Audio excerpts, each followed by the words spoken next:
Bismillahirrahmanirrahim. Assalamualaikum warahmatullahi wabarakatuh. Yang saya hormati Bapak Ibu Guru, yang saya hormati tenaga kependidikan, syukur alhamdulillah kita panjatkan pada Allah Subhanahu wa Ta'ala, yang mana pada siang hari ini kita masih diberikan nikmat sehat, nikmat kesempatan, sehingga pada siang hari ini kita dapat bersama di ruang Adrianta ini dalam keadaan sehat walafiat. Amin amin ya rabbal alamin. Tak lupa salam dan sholawat tetap tercurahkan kepada junjungan kita Nabi Muhammad Sallallahu Alaihi Wasallam. Semoga kita semuanya mendapat syafaatnya di yaumul akhir. Amin amin ya rabbal alamin. Bapak Ibu yang saya hormati, pertama saya mengucapkan terima kasih yang setulus-tulusnya kepada Bapak Ibu yang kiranya Bapak Ibu dapat meluangkan waktu untuk menghadiri undangan dari kami terkait dengan kegiatan diseminasi tentang budaya positif dari Ibu Guru CGT, Ibu Guru calon guru penggerak. Untuk kegiatan pada siang hari ini terkait diseminasi dari CGT tentang materi budaya positif, nanti saya berharap setelah ada diseminasi ini dan mungkin di dalamnya nanti ada tanya jawab, ini materi tentang budaya positif ini dapat mengubah pola pikir dari Bapak Ibu semuanya di dalam kegiatan pembelajaran. Karena di dalam kegiatan pembelajaran melibatkan siswa-siswi yang kadang-kadang siswa-siswi berbagai macam karakter, kemudian untuk meningkatkan karakter siswa, tentu saja karakter yang positif yang nantinya di dalam pembelajaran, dilalui dalam pembelajaran dengan adanya diseminasi ini dari CGT nanti ibu-ibu atau bapak ibu nanti semuanya bisa memahami budaya positif itu yang bagaimana, seperti apa, di dalamnya itu apa saja yang kita usahakan, sehingga nanti dengan adanya diseminasi ini Bapak Ibu semuanya memahami, dan nantinya setelah memahami Bapak Ibu berusaha untuk meningkatkan kegiatan pembelajaran Bapak Ibu di dalam kelasnya masing-masing melalui budaya positif. Begitu Bapak Ibu sih. Harapan kami seperti itu. Untuk kegiatan-kegiatan selanjutnya yang terkait dengan kegiatan CGT, ini kan masih banyak Bu Ana, Bu Sari, kegiatannya masih banyak. Nanti saya berharap nanti ilmu-ilmu yang didapat dari materi di CGT ini nanti bisa didiseminasikan kepada Bapak Ibu guru maupun Bapak Ibu tenaga kependidikan. Harapan kami seperti itu, sehingga nanti seandainya di tahun-tahun berikutnya atau waktu-waktu berikutnya ini ada ibu-ibu atau bapak guru yang masih memenuhi syarat untuk mendaftar sebagai CGP, punya gambaran, sehingga nanti seandainya ada gelombang-gelombang berikutnya untuk pendaftaran CGP sudah ada gambaran seperti itu. Dengan adanya diseminasi ini punya motivasi, punya semangat, oh saya juga bisa mendaftar. Begitu Bu Sari dan Bu Ana, harapannya itu Bapak Ibu, dan mudah-mudahan diseminasi eksaminasi nanti dapat berjalan dengan baik. Jika di dalamnya nanti ada pertanyaan-pertanyaan atau ada yang kurang memahami, nanti bisa disampaikan kepada Bu Sari ataupun Bu Anna. Begitu Bapak Ibu, monggo nanti diikuti dengan sebaik-baiknya. Mungkin itu saja dapat sampaikan Bapak Ibu. Mudah-mudahan nanti bisa berjalan dengan lancar. Begitu yang dapat saya sampaikan pada kami kali ini. Selamat mengikuti kegiatan diseminasi.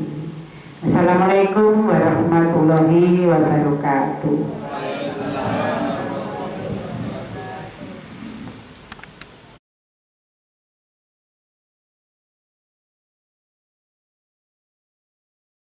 Bismillahirrahmanirrahim. Assalamualaikum warahmatullahi wabarakatuh.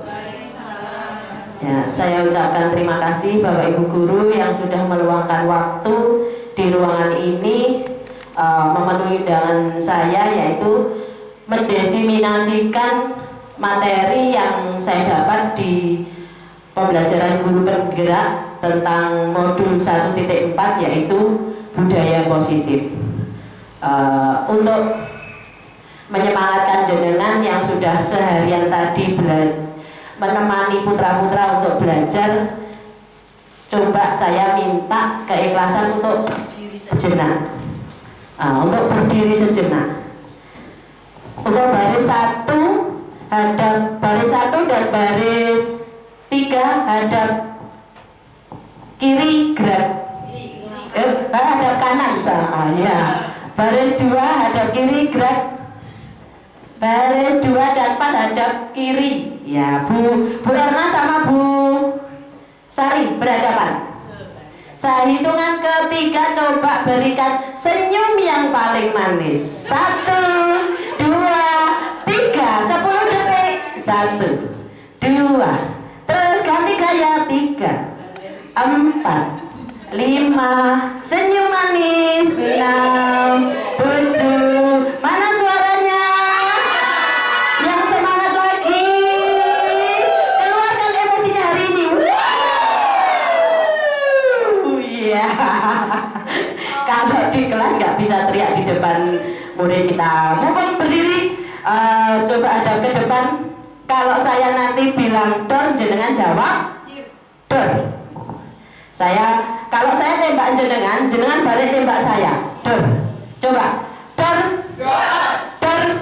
Iya. Kalau saya yang lempar granat, jenengan bilang oh. Karena kena granat saya ya. Saya lempar granat, boom. Boom. Ya, kok enggak semangat? Boom. Kalau granatnya 2 kali,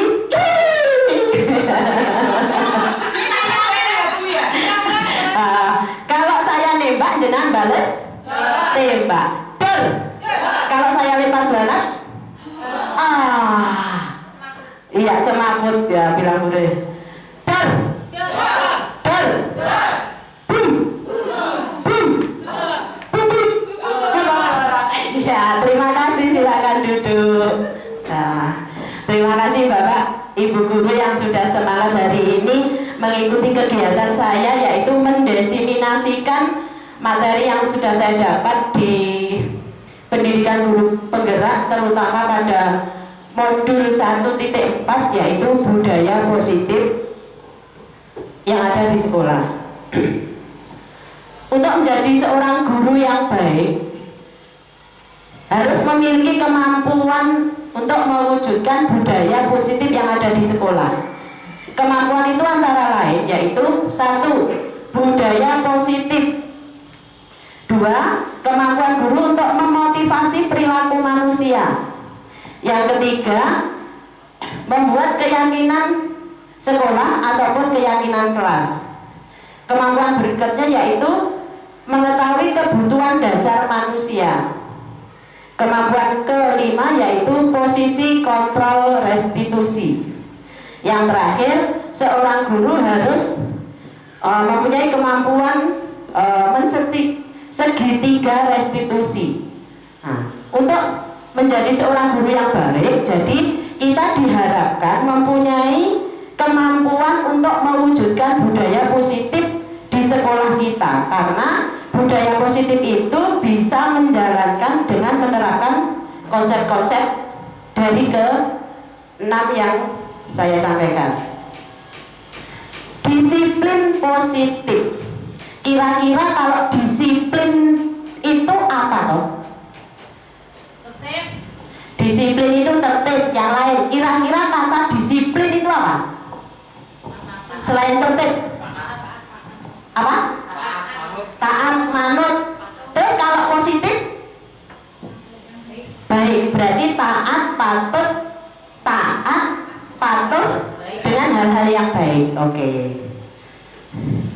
Disiplin positif yaitu merupakan suatu cara menerapkan disiplin yang diajarkan, yang mengajarkan anak-anak bertanggung jawab, menumbuhkan kesadaran diri berdasarkan nilai-nilai kebajikan.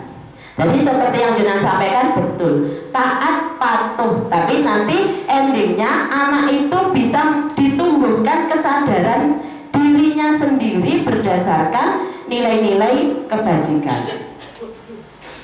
Disiplin positif itu lebih mengarah ke disiplin diri yang dapat mengontrol dirinya sendiri dalam melakukan segala tindakan. Jadi untuk ketaatan dan kepatuhan itu berasal dari dirinya sendiri tanpa harus ada paksaan atau ancaman dari orang lain. Disiplin diri dapat membuat murid memahami dan menyadari berdasarkan motivasi internal. Jadi internal itu anak itu bisa memotivasi dirinya sendiri dari dia sendiri dan bukan akibat paksaan atau ujian ataupun hukuman. Jadi disiplin positif tadi yaitu berdasarkan dari internal anak-anak sendiri, inisiatif dia sendiri berdasarkan nilai-nilai kebajikan yang diinginkan oleh pemerintah.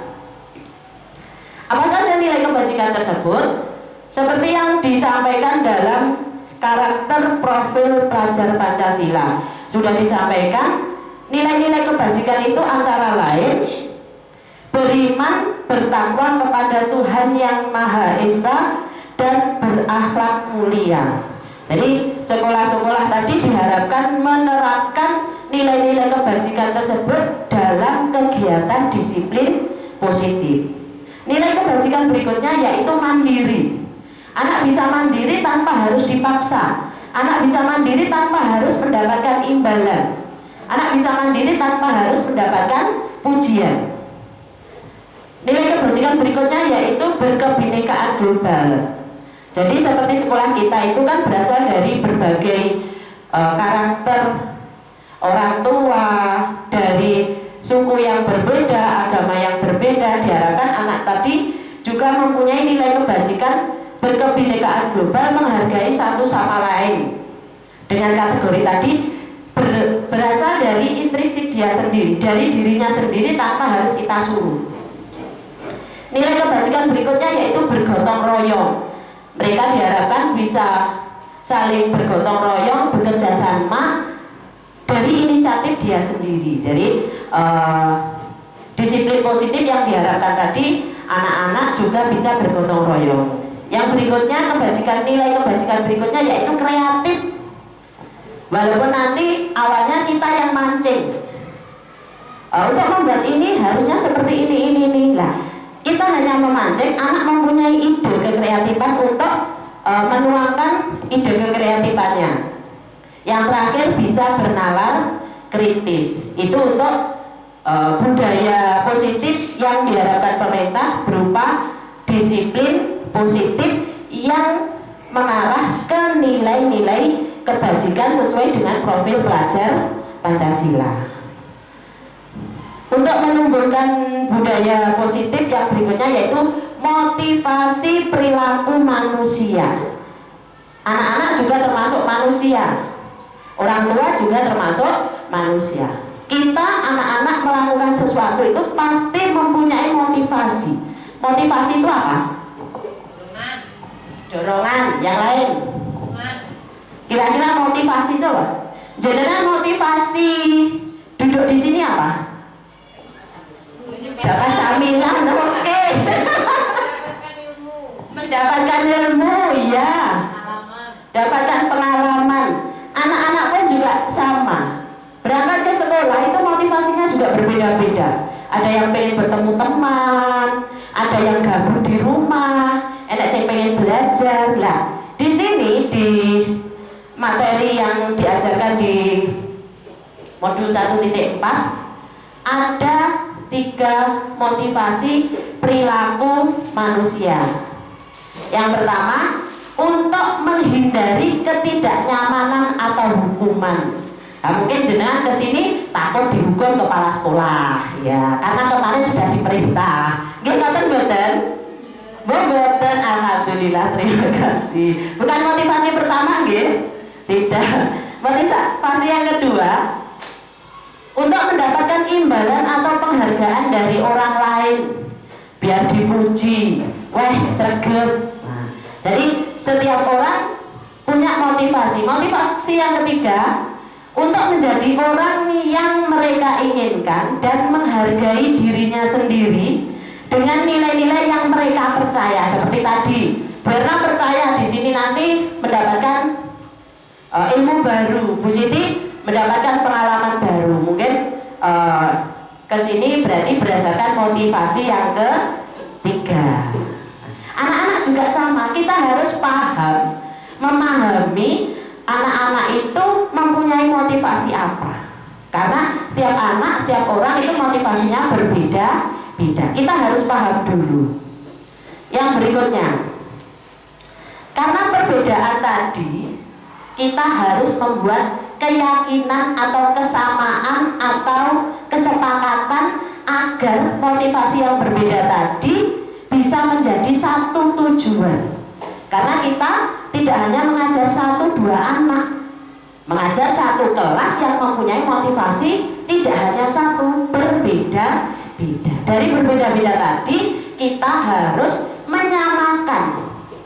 Akhirnya di sini ada kemampuan kita berikutnya, yaitu membuat keyakinan biar motivasi yang berbeda tadi menjadi satu keyakinan, satu kesepakatan. Kalau sudah yakin, mereka bisa melaksanakannya dan pembelajaran itu bisa berjalan dengan lancar.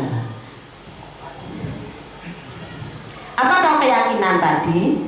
Keyakinan kelas yaitu guru itu berperan dalam mewujudkan terbentuknya keyakinan sekolah atau kelas dengan adanya kesepakatan antara guru dan murid. Karena tujuan yang berbeda tadi, mereka membuat kesepakatan.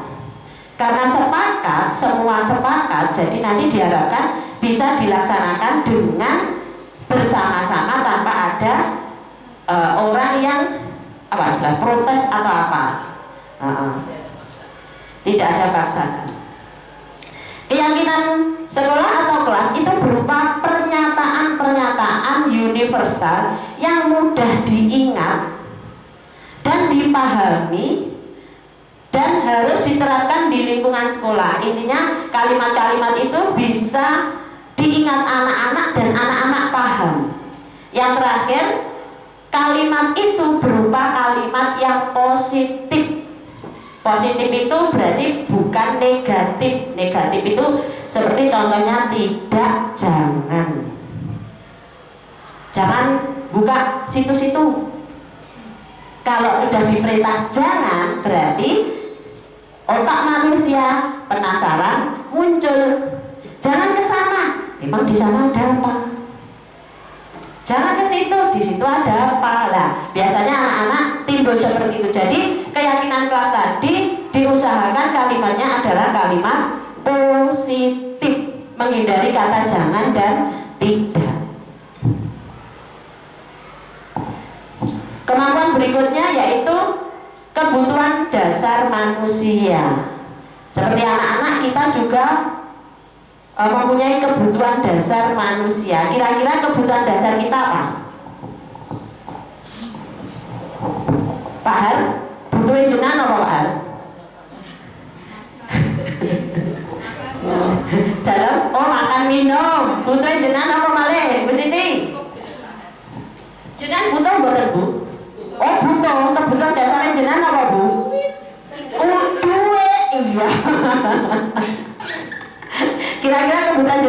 Tadi duit, butuh teman. Pak Herman butuh apa? Cukup. Butuh apa boleh? Sehat. Butuh apa? Mas Tommy butuh apa? Butuh teman hidup. Oke. Setelah memotivasi, motivasi hidup, kita yakin, lek wis yakin Mas Tommy disahne. Oke? Motivasimu apa, Urip? Butuh teman kan? Butuh teman, yakin, bijak. Oke, lanjut. Sama, anak-anak juga sama. Kita harus memahami kebutuhan dasar manusia. Ketika seorang murid melakukan sesuatu perbuatan yang bertentangan dengan nilai-nilai kebajikan atau melanggar peraturan, nilai hal itu sebenarnya dikarenakan karena mereka gagal memenuhi kebutuhan hidup. Ada yang mereka cari. Kalau anak-anak itu bertingkah yang tidak sesuai dengan keyakinan, dengan yang kita inginkan, pasti dia itu masih mencari. Kenapa kok suruh dia jodoh? Karena masih mencari. Apa yang dia cari? Yaitu kebutuhan dasar manusia yang pertama, bertahan hidup. Duit, cukup, itu tadi juga bertahan hidup. Kebutuhan berikutnya, mendapatkan kasih sayang dan rasa diterima. Ya, konco urip termasuk. Gitu, butuh kasih sayang. Anak-anak juga sama. Mereka butuh kasih sayang, tapi bentuknya berbeda dengan orang yang dewasa. Kebutuhan dasar mereka yaitu penguasaan terhadap apa yang dia inginkan. Menguasai apa? Kalau kita paling menguasai keterampilan untuk menjadi guru yang baik. Kalau anak-anak nanti juga ada kebutuhan penguasaan. Kebutuhan dasar mereka bukan hanya mereka, kita juga, yaitu kebebasan. Bebas melakukan sesuai yang mereka inginkan. Kebutuhan dasar manusia berikutnya yaitu kesenangan. Tapi dari kesemua kebutuhan itu tidak mungkin bisa dilaksanakan dan diterima secara bersama-sama. Tapi kita harus mengetahui kebutuhan mereka. Bocah seperti ini, dia ini butuh apa untuk kita bisa menyelesaikannya.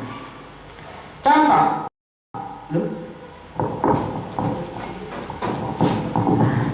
di kelas Bu Erna. Bu Erna adalah wali murid kelas 1, kewalahan menghadapi murid yang bernama Faris, yang tidak bisa diam di kelasnya, hanya berkeliling dan mengganggu teman. Kadang keluar kelas tanpa izin, sampai-sampai sudah mau keluar halaman.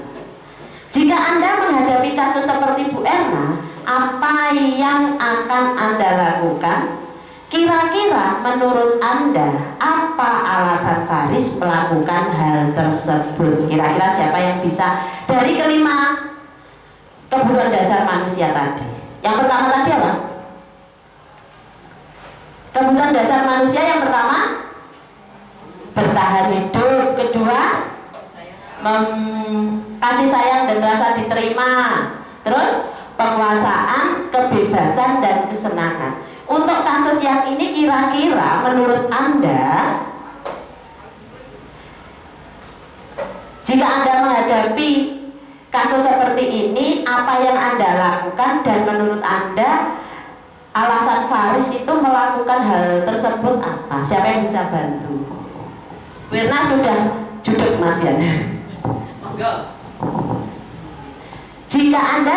Jika Anda menghadapi kasus seperti Bu Erna, apa yang Anda lakukan? Bubar. Monggo, sinten sing bantu. Jadi kita mandangnya tidak hanya bocah nakal, enggak, tapi ada kebutuhan yang dia belum dapatkan dan dia bisa mencari. Mungkin kalau ini misalnya, mungkin alasan Faris yang pertama, dia merasa senang temannya jadi memperhatikan dia. Mungkin ini dari kebutuhan tadi, mungkin dia merasa senang teman-temannya bisa memperhatikan dia. Ketika temannya melaporkan tindakan itu kepada gurunya dan gurunya memberitahu ke orang tuanya, sehingga orang tuanya menjadi memperhatikan dia, kadang menunggu ke sekolah, maka kebutuhan dasar yang sedang dipenuhi Faris yaitu membutuhkan kasih sayang dan diterima. Ini mungkin alasan pertama. Atau alasan yang kedua, karena temannya jadi takut karena diusili tadi. Mungkin temannya menjadi takut dan menuruti keinginannya karena sering dibully atau apa. Nah Faris kalau mau minta uang karena biar gak dibully, dikasih. Ini mungkin. Maka sebetulnya Faris sedang berusaha memenuhi kebutuhan dasar yaitu akan kekuasaan. Atau mungkin alasan yang ketiga, dia merasa bosan dengan pelajaran sehingga Faris melakukan hal-hal yang dia senangi, yang membuat dia bahagia. Maka Faris tersebut sedang memenuhi kebutuhan akan kebebasan. Kalau sudah kita memahami kebutuhan tersebut, kita sebagai guru yaitu memposisikan diri untuk mengontrol. Mengontrol apa Bu? Posisi kontrol restitusi. Apakah panjenengan sudah pernah mendengar? Posisi kontrol restitusi. Sampun? Oh belum. Ini saya sampaikan. Menurut materi yang saya terima di pendidikan guru penggerak, posisi kontrol restitusi itu ada 5. Pertama, guru bisa sebagai penghukum. Seperti Faris tadi, langsung dihukum. Atau posisi kontrol guru yang kedua, guru bisa sebagai pembuat merasa bersalah. Yo alah lele, ojo metang-metu to, Bu Guru kok didukani lho. Ngono ki piye gak mesakne Bu Erna lah, itu mungkin posisi kontrol yang kedua. Atau kita bisa bertindak sebagai posisi kontrol yang ketiga, yaitu sebagai teman. Anak kita ajak bicara, nyapa toli, kenapa Riz, kamu kok bersikap seperti itu, apa yang membuat kita seperti itu posisi kontrol yang ketiga. Yang keempat, guru bisa sebagai pemantau, memantau tindakannya, mencatatnya, dan nanti mengambil sikap. Atau guru bisa sebagai manajer. Nah ini ada daftar. Ini ada motivasi eksternal dan internal. Di situ ada 5 posisi kontrol. Perilaku kontrol negatif, perilaku kontrol positif, dan kontrol diri. Dari kelima tersebut, untuk penghukum dan pembuat merasa bersalah itu bisa mengakibatkan menjadi posisi kontrol negatif. Karena apa? Hasilnya yang penghukum, anak nanti bisa menjadi pemberontak. Kalau kita hukum, anak dendam. Kalau besar, dia berani sama gurunya. Makanya nanti dampaknya menjadi dampak negatif. Untuk kontrol yang kedua, membuat orang merasa bersalah, akibatnya mereka menyembunyikan dan pintar berbohong atau bercerita hal-hal lain. Kalau kita sebagai posisi kontrol, membuat orang merasa bersalah. Kalau bisa, untuk posisi kontrol yang pertama dan kedua, karena hasilnya negatif, itu bisa kita hindari. Karena apa? Posisi kontrol yang penghukum, anak nanti jadinya pemberontak. Kalau jadi posisi kontrol membuat orang merasa bersalah, anak pintar berbohong. Nah, yang diharapkan mulai dari mana? Yang diharapkan yaitu guru bisa bertindak sebagai posisi kontrol teman paling minim, paling kecil. Minimal guru bisa menjadi teman, karena nanti hasilnya itu dia ada sedikit sedikit hasil positif. Tapi negatifnya mana?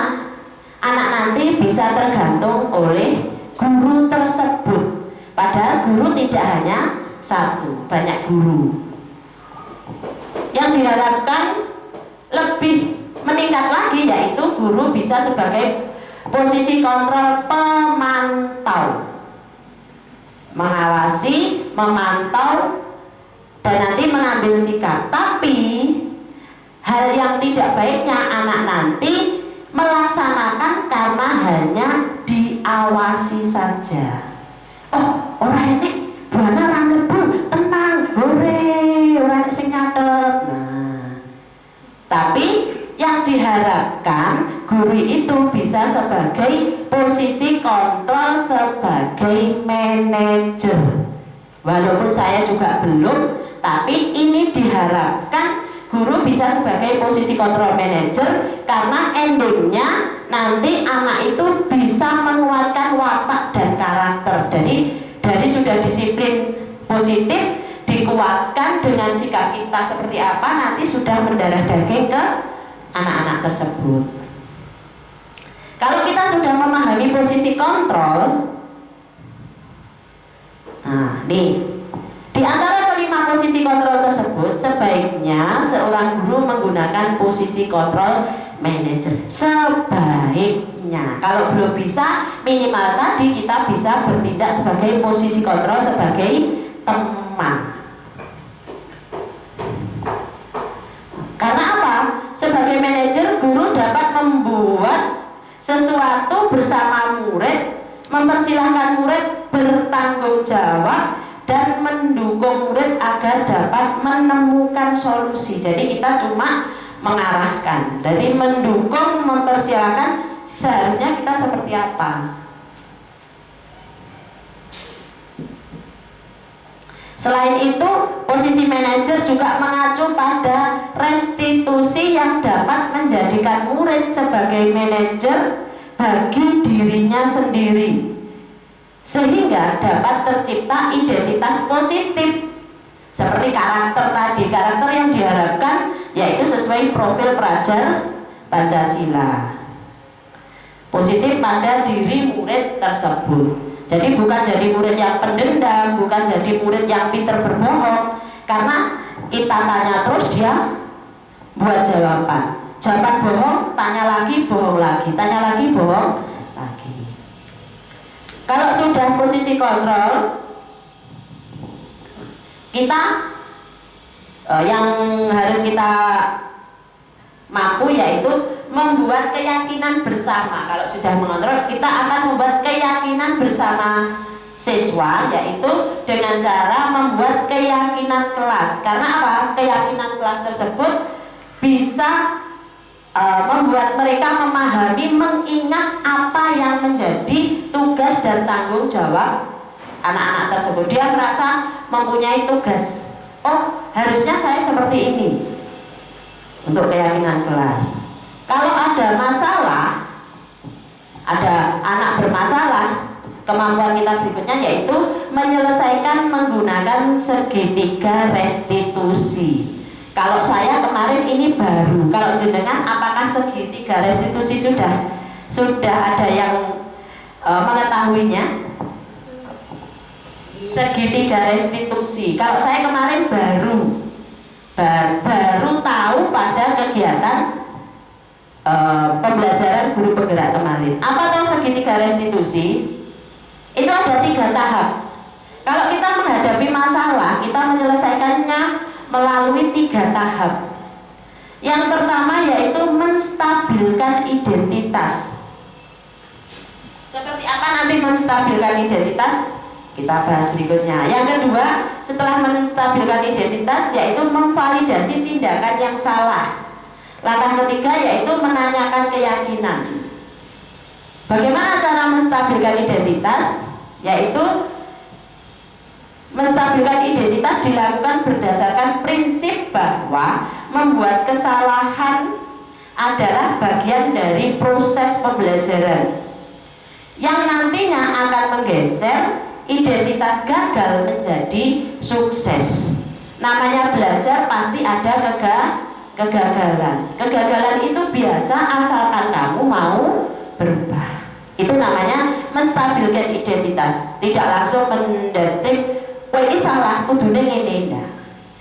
Jadi kegagalan tersebut anak bisa mengubahnya menjadi ke identitas kesuksesan. Setelah itu langkah kedua yaitu memvalidasi tindakan salah. Itu berdasarkan prinsip-prinsip bahwa setiap orang berupaya memenuhi kebutuhan tertentu, sehingga anak tersebut lebih mengenali dan mengakui kebutuhan murid atau anak didiknya. Setelah menstabilkan identitas, memvalidasi kesalahanmu itu, kamu tadi melakukan apa? Kalau sudah anak itu mengakui kesalahannya, saya tadi melakukan ini, kenapa kamu melakukan ini? Baru kita menanyakan keyakinan kelas yang sudah disepakati bersama, dan motivasi tersebut muncul karena keyakinan kelas tadi dibuat oleh anak sendiri, muncul secara intrinsik. Di sini saya coba membuat ilustrasi.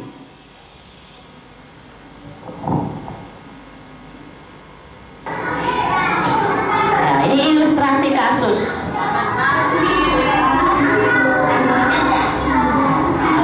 Ini anak-anak lagi piket, ceritanya anak tadi piket, tapi ada satu anak yang jarak.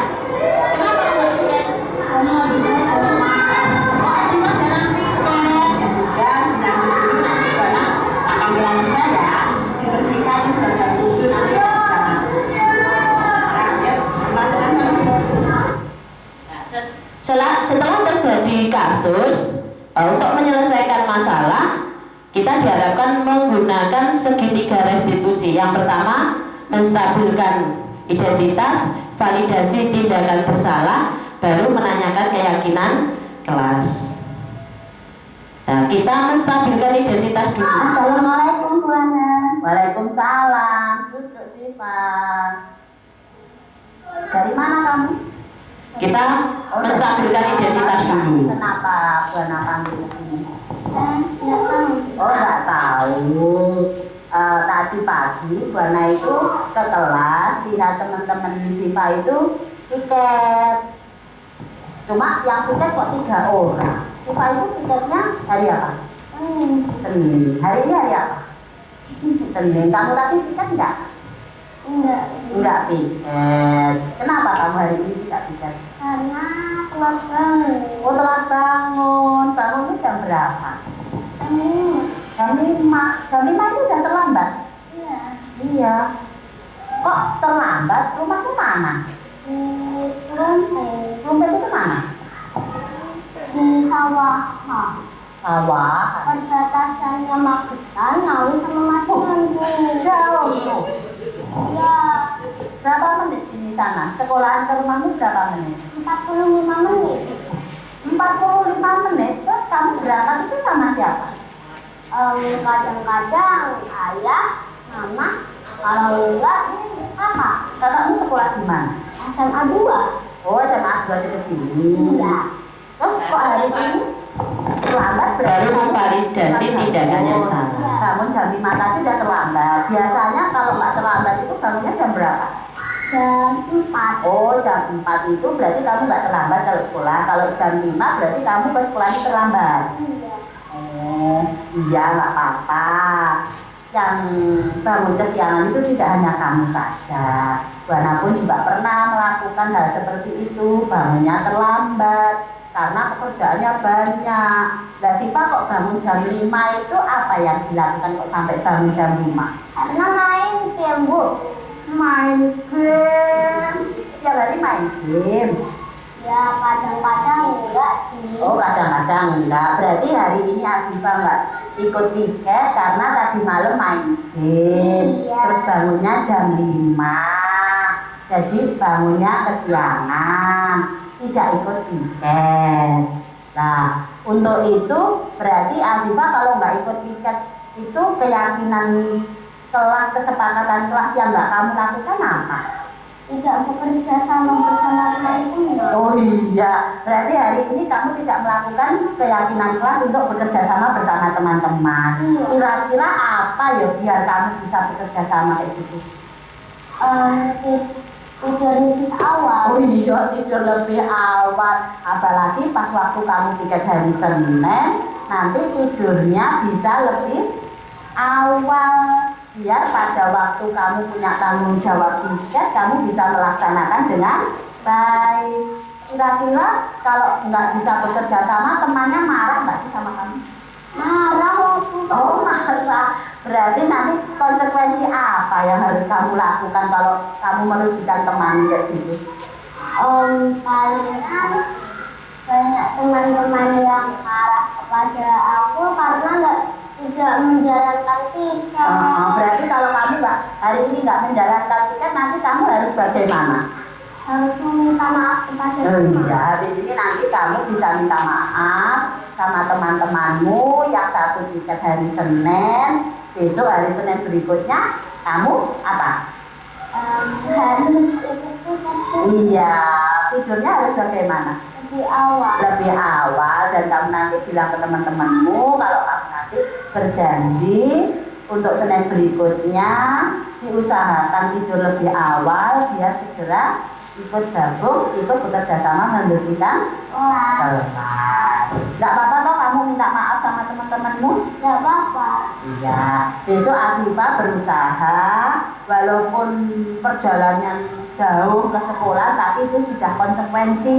Kamu sekolah di sini, perjalanannya jauh, berarti harus berusaha. Berbeda dengan temannya, bangun lebih awal. Ya, begitu aja. Karena minta maaf, manggil Siva ke sini, nanti habis itu kamu juga minta maaf ke teman-teman.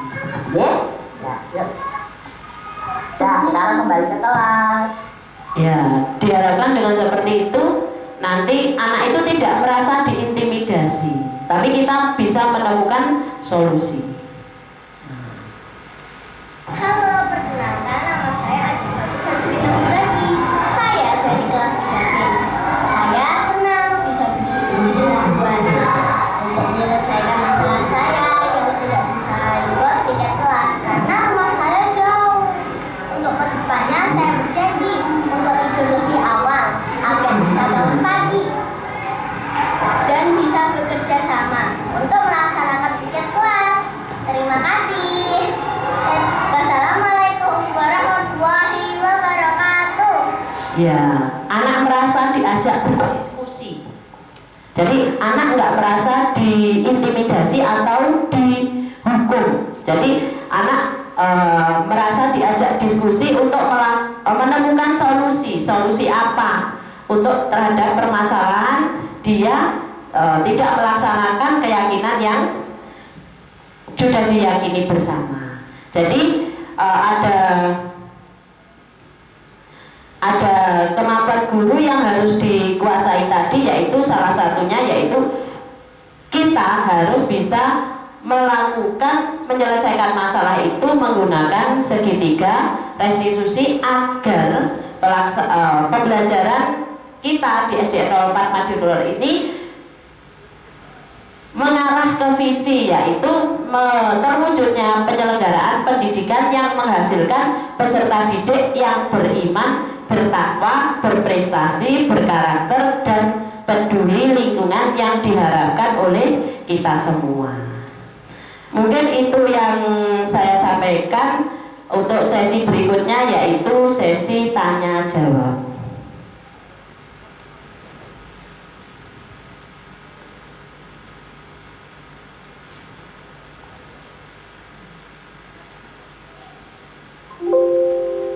Nah, ini tadi untuk seorang guru harus mampu menguasai dari ke-6 hal tersebut yang ada pada modul 1.4 dalam materi guru penggerak, yaitu budaya positif. Yuk, untuk sesi berikutnya yaitu tanya jawab. Monggo.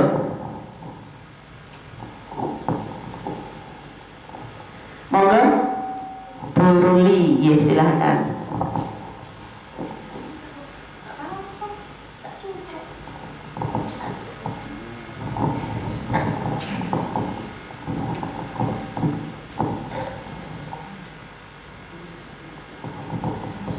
Terima kasih Bu Ana sudah memberi kesempatan untuk bertanya.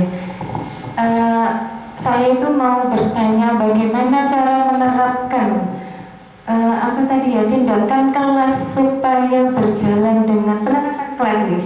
Oh, keyakinan kelas supaya berjalan dengan lancar, kemudian dapat punya rasa yakin untuk melaksanakannya dengan baik. Gitu saja Bu Ana. Mudah-mudahan ada solusinya. Terima kasih. Ya, terima kasih Bu Luli untuk pertanyaannya. Bagaimana cara menerapkan keyakinan itu agar berjalan dengan lancar dan anak-anak itu melaksanakan dengan yakin? Mungkin ada yang bisa membantu dari paparan tadi. Kembali keyakinan kelas tadi yang buat siapa? Ya. Ya, ini guru berperan dalam mewujudkan terbentuknya keyakinan kelas. Guru hanya berperan agar keyakinan itu terwujud. Nah, yang membuat adalah, yang menyepakati adalah anak-anak dan guru. Dengan demikian diharapkan kalau keyakinan itu dibuat oleh guru bersama anak dan anak terlibat, diharapkan itu muncul ide dari anak. Beda dengan peraturan. Kalau peraturan bagaimana? Siapa yang buat peraturan? Sekolah. Sekolah guru. Kalau peraturan itu sudah ada di sekolahan, dibuat, disampaikan, dan anak-anak tinggal menaati dan melaksanakan. Tapi kalau anak itu nggak merasa memiliki, anak itu tidak merasa sumbang, ikut andil pada peraturan tersebut, kemungkinan dia untuk membelanjani janji. Nah, makanya di sini untuk keyakinan kelas tadi, guru hanya bertugas mendampingi agar keyakinan tersebut terwujud. Nah, keyakinan itu berasal dari anak, anak sing usul, kita yang mengarahkan, dan kita yang meyakini dan menyepakati secara bersama. Dengan demikian, kalau anak merasa, oh iki wa aku, iki duitku, iki sing usul aku, nah diharapkan seperti itu, insya Allah anak merasa yakin untuk melaksanakan. Beda dengan peraturan. Kalau peraturan sudah ada, anak suruh menaati. Tapi keyakinan diharapkan yang membuat adalah guru dan siswa. Ide-ide dari siswa kita tinggal meyakinkan ke anak-anak dan menyepakati secara bersama. Begitu. Mungkin Bu Luli ada masukan lagi. Jadi jangan dari kita.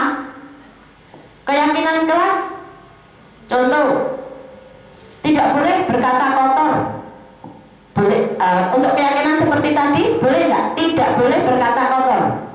Tidak, keyakinan tadi harus kalimatnya, iya, sebaiknya menggunakan kalimat yang positif. Kalau anak tadi berbicara yang sopan, bukan usulnya gede aku orang berkata kotor lah. Berarti kalau enggak berkata kotor, berarti keyakinan apa yang harus kita laksanakan, yaitu berbicara yang sopan. Mungkin ada lagi anak-anak, ada yang suka bersih, kebersihan, ada yang suka, ada yang jorok, sampah berserakan, teman satu bangkunya malah marah. Nah, itu harus diyakini bersama. Berarti tidak boleh membuang sampah sembarangan. Berarti keyakinan kelas seperti apa yang kita sampaikan ke anak? Menjaga kebersihan. Nilai apa berarti? Kalau membuang sampah pada tempatnya, berarti nilai kebajikan apa? Disiplin. Kalau membuang sampah pada tempatnya, berarti anak itu bisa nilai kebajikan, yaitu menjaga kebersihan. Disiplin dengan membuang sampah pada tempatnya. Kalau berkata sopan, nilai kebajikan apa yang diharapkan guru? Berbicara sopan dengan teman, saling menghargai teman, berarti nilai kebajikan apa? Nilai yang kita harapkan. anak mempunyai berbudi pekerti yang luhur.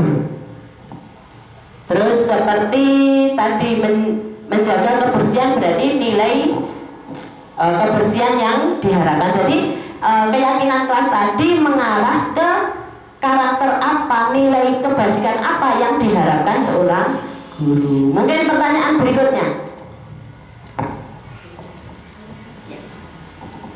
Masuk ke Bu Cici. Baik, terima kasih kesempatannya Bu Ana. Dari paparan yang sudah disampaikan, ini saya mempunyai permasalahan terkait siswa saya. Itu kadang itu suka terlambat untuk datang ke sekolah. Nah, karena mungkin letak sekolah saya, kelas saya itu kan di depan pagar seperti itu. Jadi datangnya itu mesti mepet-mepet sehingga berlari-lari ke kelas seperti itu. Nah, itu sudah berulang kali seperti itu. Nah, kira-kira solusi apa yang mungkin bisa untuk menyelesaikan dari permasalahan dari murid saya seperti itu. Terima kasih Bu kesempatannya.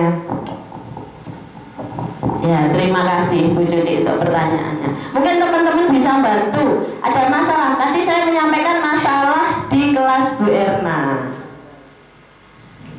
Ini saya menyampaikan masalah di kelas Bu Erna. Ini ada masalah lagi di kelas Bu Cuci, yaitu kelas 6. Anaknya karena kelasnya di depan pagar, dia sengaja datang terlambat dengan berlari-lari. Bu, permisi, maaf terlambat. Nah, mungkin solusi apa yang bisa kita tawarkan kepada anak tersebut? Mungkin ada yang bisa bantu? Bu Sari? Permasalahan dari Bu Cuci, anaknya ini tadi saya menyampaikan kasus permasalahan Berna. Ini ada masalah lagi. Kira-kira solusi apa yang bisa kita tawarkan? Monggo Bu Sari. Menanyai anak terlebih dahulu kenapa dia datang terlambat. Bertanya kepada anak. Lanjut. Kalau masih terlambat menghubungi orang tuanya. Kalau terlambat menghubungi orang tuanya. Mungkin ada yang lain? Kira-kira solusi apa yang bisa kita tawarkan? Monggo Bu Siti apa?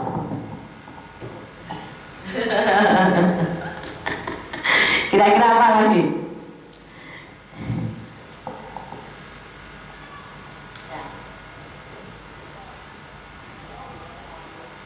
Kembali lagi, setiap permasalahan kita harus memahami kira-kira kebutuhan dasar. Kenapa dia kok sampai terlambat? Kita menggali informasi dulu.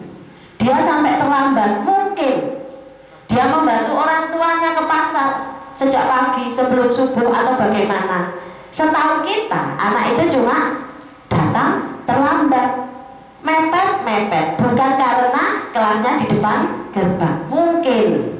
Maka dari itu kita harus memahami dulu apa kok dia sampai bersikap seperti itu. Lah, selanjutnya kalau kita sudah memahami kebutuhan dasar manusia, lanjut kita menyelesaikannya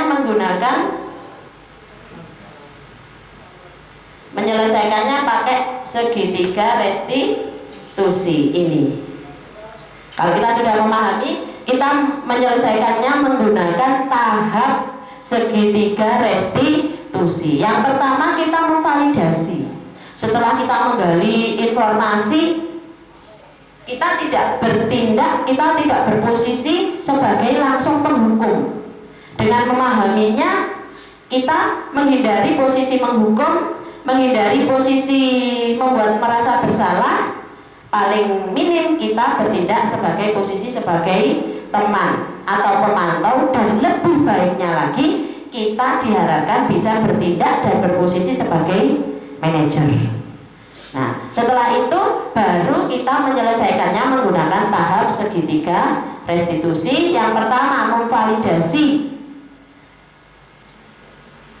menstabilkan identitas, memvalidasi tindakan yang salah, baru menanyakan keyakinan. Mungkin pertanyaan berikutnya, monggo Bu Erna.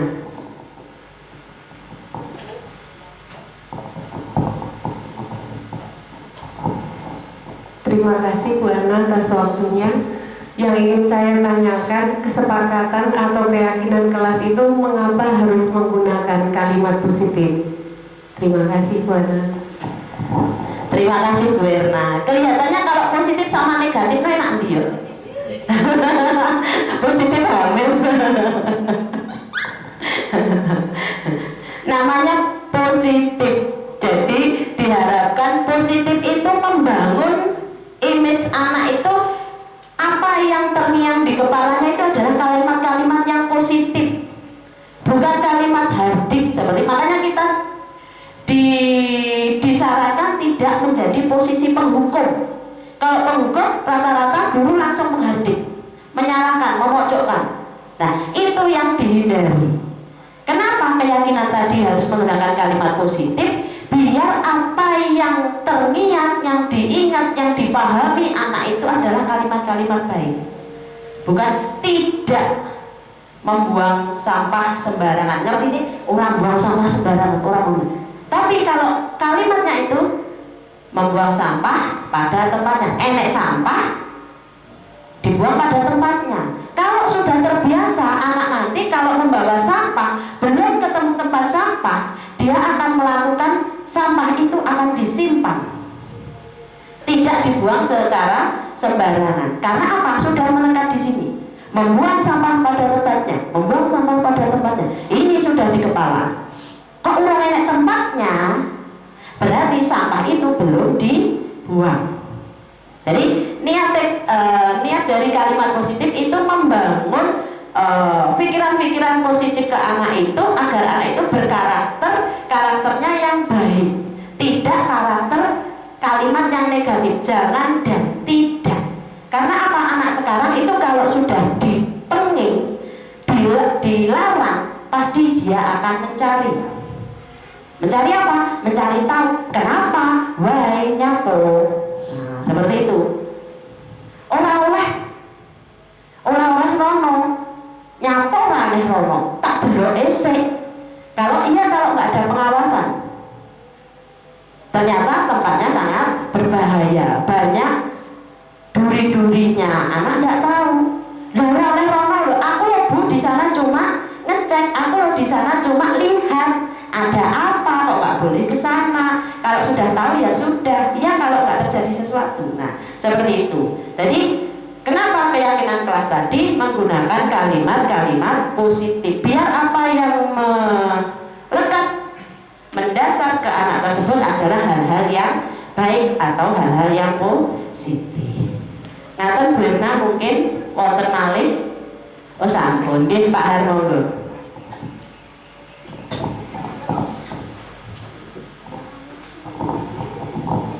Terima kasih waktu yang telah diberikan oleh kami. Kami menanyakan apa bedanya keyakinan kelas dengan peraturan sekolah. Terima kasih. Keyakinan kelas sama peraturan sekolah. Nggih, matur suwun. Kelihatannya tadi agak tidur Pak Har. Mungkin siapa yang bisa bantu? Apa bedanya keyakinan kelas sama peraturan sekolah?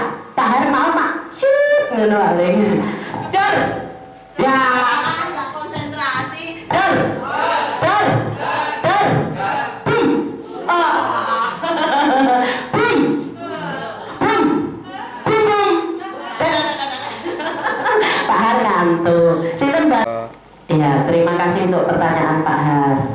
Untuk apa bedanya keyakinan kelas sama peraturan kelas? Kalau peraturan tadi itu sudah dibuat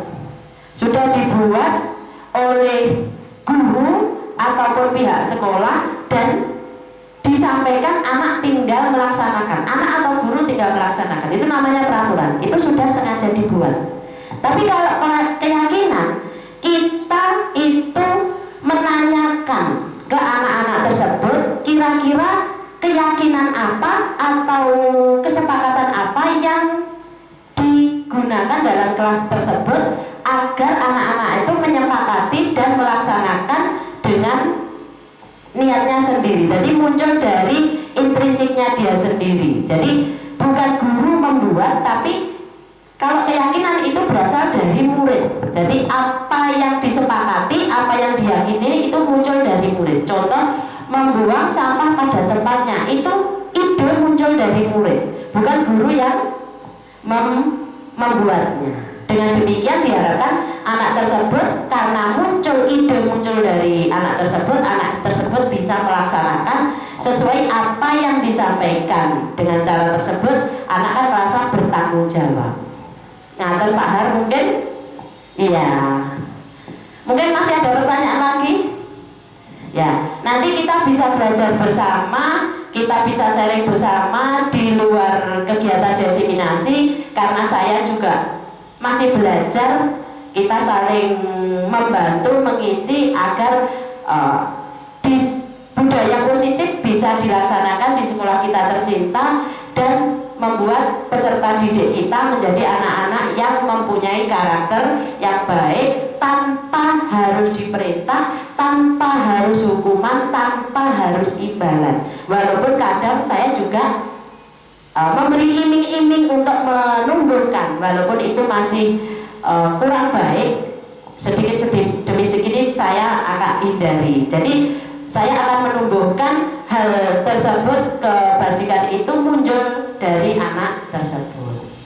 Kalau tidak ada pertanyaan lagi, saya akhiri. Wabillahi taufiq wal hidayah. Wassalamualaikum warahmatullahi wabarakatuh.